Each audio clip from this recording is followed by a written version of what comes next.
હવે મેદસ્વીતા સામે લડશે ગુજરાત. વિશ્વ મેદસ્વીતા દિવસ નિમિત્તે મુખ્યમંત્રી ભૂપેન્દ્ર પટેલે ગૃહમાં વિશેષ અભિયાન ચલાવવાની કરી જાહેરાત. એપ્લિકેશન મારફતે પૂરી પડાશે માર્ગદર્શક માહિતી, તો જિલ્લા અને ગ્રામ્ય સ્તરે સ્પર્ધાનું પણ કરાશે આયોજન.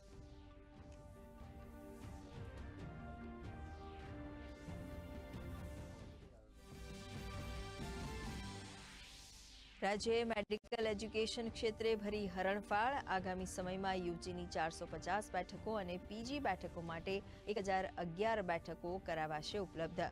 આરોગ્ય મંત્રીએ કહ્યું, પ્રત્યેક જિલ્લામાં મેડિકલ કોલેજનું સ્વપ્ન હવે પૂર્ણતાના આરે.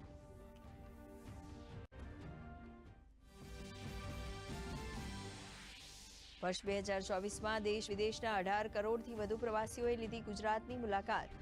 તો બરડા ડુંગરનો ટુરિસ્ટ સર્કિટ તરીકે કરાશે વિકાસ. પ્રવાસન મંત્રી મુળુભાઈ બેરાએ કહ્યું, નવલખા સૂર્ય મંદિર, ઘુમલી આશાપુરા મંદિરથી સોન કંસારી ડેરા સુધીનો પાથવે પ્રવાસન સ્થળ તરીકે વિકસાવવાની કામગીરી ચાલુ.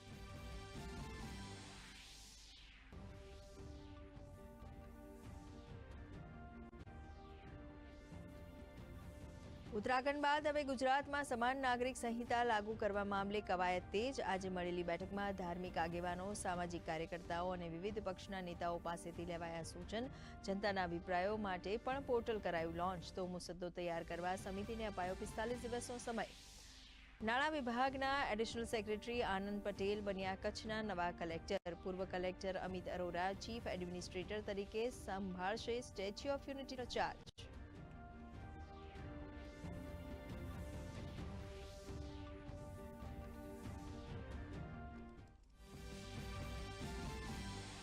પ્રધાનમંત્રી નરેન્દ્ર મોદીએ પોસ્ટ બજેટ વેબિનારને કર્યું સંબોધિત. કહ્યું, દેશમાં એમએસએમઈની સંખ્યા 6 કરોડને પાર.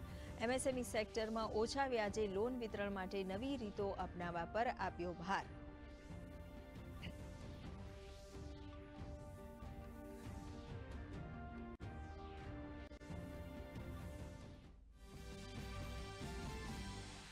દુબઈ ખાતે રમાઈ રહેલ આઈસીસી ચેમ્પિયન્સ ટ્રોફીની સેમીફાઇનલમાં ભારત અને ઓસ્ટ્રેલિયા વચ્ચે જામ્યો રોમાંચક મુકાબલો. ટીમ ઇન્ડિયાના 3 વિકેટના નુકસાને 32.4 ઓવરમાં 165 રન. વિરાટ કોહલીએ નોંધાવ્યું અર્ધશતક. ઓસ્ટ્રેલિયાએ આપ્યો છે 265 રનનો ટાર્ગેટ.